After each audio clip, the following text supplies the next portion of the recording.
we have completed the poem. Now we are going to discuss something about the theme of the poem. What is the theme conveys you children? We all know that today's world is a self-centered world. What is the meaning of the word self-centered? Self-centered is nothing but being selfish in nature. You always think about yourself, you think about your life, your belongings, and how you have to live, whereas you are never worried about others. One such attitude is called as self-centered attitude. And today, the advancement in technology has brought a self-centered life. Do you agree with me? Yes, it has brought a self-centered life where we never have a smiling face on others. When we see a stranger, let us not take it like a stranger. When we have a newcomer to your classroom, do you smile at them? Do you welcome them with a warm smile? It is a question mark. We are self-centered. We are selfish in nature. We always think about ourselves. I don't say like this attitude is 100% in you. Without your knowledge, some people are being like that. It is not a good attitude. Don't have such attitude. And to add to this, I can tell you something. No one thinks beyond himself. What is the self-centeredness? When no one is ready to think beyond himself. Ideas, thoughts and actions which revolves around your own self. As I told you. Some words to support what is self-centered attitude. And there is a competition in today's world where we lack human qualities. Yes, we say like, she is my competition. I have to win her in my life. I have to score good marks in my life than her. When it goes like a competition, then it is okay, children. You will get a jealous feeling. You will get a jealous feeling. You will find ways to put down them. That should not happen. You will get a jealous feeling, the ways to put down others, the ways to control others. All these attitudes is a self-centered attitude where you only think about yourself and where you don't think of others. There are some people who is cunning in nature, who never treats others as human beings. We lack human qualities over there. Human quality is something great. It should come from your heart. The love, the compassion, it should come from your heart, not from your lips. Don't do that. The compassion which you have for others, the love which you have for others, the concern which you have for others, it should be reflected from your heart, not from your lips, not through your words. It should be portrayed through your actions. In today's world, everything is missing, children. This lady is self-centered and she is stingy. She is greedy in nature. I have explained you the meaning of the word stingy. Stingy is nothing but where a person is not ready to share even a bit with others. He has things in excess.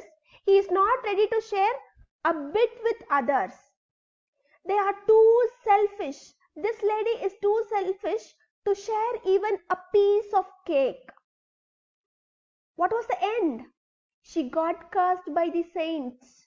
Yes, she got cursed by the saint and she became a bird, woodpecker bird, who always keeps on pecking the wood. The day is boring and boring for the bird to get a small insect, to get a small worm out of it. So if you are going to possess such quality in you, there is no purpose of your creation. Yes. God has created you with a purpose. God has created you as a human being with a purpose. If you are going to be self-centered, if you are going to be stingy, if you are going to be greedy, then your purpose in this world is going to be a big question mark. So this poem conveys a very good message that human beings should have the quality of being generous. They should be helpful. Human beings, just put the word in just the opposite way. Being human is something important than being a human being. Yes, being human is something important. Please don't lack the quality of being generous. Be generous, children. Be generous in all your work. Be generous in offering food to others. Be generous in your words, in your actions, in your deeds. Don't be stingy. Don't be greedy. Being helpful also plays an important role. So this is the message conveyed. And now we are going to move into the poetic devices. Shall we move into the poetic devices now? Yes. Here I have given you 3 different terms to mark about this: literary devices, poetical devices, figures of speech. All these 3 words, it falls under the same idea. All these 3 words, it falls under the same idea that it may be called as the literary devices, or it may be called as the poetical devices, or it may be called as the figures of speech. Is that clear? So all these 3 terms fall under the same category. Let us take for one stanza now. First stanza, that is, away, away in the north land, where the hours of the day are few. So here you can see the word away, away, it is getting repeated. What is the figure of speech? Repetition is the figure of speech. Why the poet has made use of repetition over here? The reason is that in order to give an emphasis, in order to give a stress. So this is not happening in your own country. This is not happening in India. This is not happening in your area. The poet has written this poem from the perspective of Northland. Are you clear? Away, away in the Northland, northern hemisphere. I am referring to the northern hemisphere. When I told you about northern hemisphere, Northland, I told you places like Russia, Canada. Yes, all these areas which is located towards the northern hemisphere. So the repetition, as you all know, that in order to give a stress and emphasis. Are you clear with this figure of speech? Okay. In stanzas 9, 13 and 16, you can find repetition. I have given you example only from stanza 1. So what you are going to do now is, you are going to pick out the words of repetition from stanza 9, 13 and 16. Immediately after the session, you are going to post it in WhatsApp group. Now, the number of students who post their work in WhatsApp group is getting reduced. You don't think that your works are not being counted. See, I have a register with me. I am just noting down. Your MCQs are being noted down. Immediately after the session, you are going to tell me from stanza 9, from stanza 13 and from stanza 16, what are the words of repetition. Will you do it, children? Yes. Next, simile. I have already introduced what is simile. Simile is a comparison using words as and like. And the children look like bear's cubs. Here there is a word called like, and baked it thin as a wafer. The cake is referred to a wafer. So here you can find the word like, here you can find the word as. I have given you few examples. But there are many similes in the poem. You are going to find it out. When we make a comparison using words like as and like, it is called a simile. 2 lines from different stanzas for your reference I have given you. You can find out the other similes from the poem. Simile repetition, and anaphora. Anaphora, I have told you many times what is anaphora. If the word is repeated again in the very next line, in the consequent line, the same word, it is getting repeated in the consequent line. It is called as anaphora. To dwell, to have. I have taken this from a stanza. You just check it out whether this anaphora is present in Adi stanzas. Will you do it? Okay. The word which gets repeated in the very next line, okay, begins with the same word. 2 lines begins with the same word, or you can have it like 3 lines begins with the same word. Yes. In every poem you can see, you are getting introduced to a new literary device, or you are getting introduced to a new poetical device. In the same manner, the poetical device which you are going to know today is enjambment. Come on, pronounce with it. Enjambment. Again, enjambment is the literary device. Write the spelling, children. E-N-J-A-M-B-M-N-T.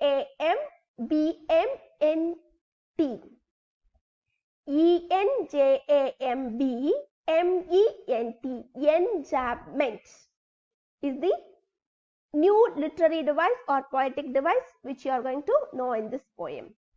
The meaning of a line, just I am going to define you what is enjambment. The meaning of a line runs over the next line without punctuation is called enjambment. Note it down in your book, children. What is called enjambment? The meaning of a line runs over the next line without punctuation is called enjambment. Am I clear? Okay. So this is what enjambment. Now you can see here, away, away in Northland, where the hours of the day are very few and the nights are so long in winter. In these 2 lines you can find a comma, whereas in this line you can't find any punctuation mark, and the nights are so long in winter that they cannot sleep them through. The meaning of this line runs over this line in order to give a complete meaning. You can't find any punctuation over here. Only in the last line you can find a punctuation. This is called enjambment. In the poem you can find some other stanzas also in the same way. I'll give you one more stanza so that things will be clear. Here at the end of each line you can see comma, comma, comma, and here a semicolon.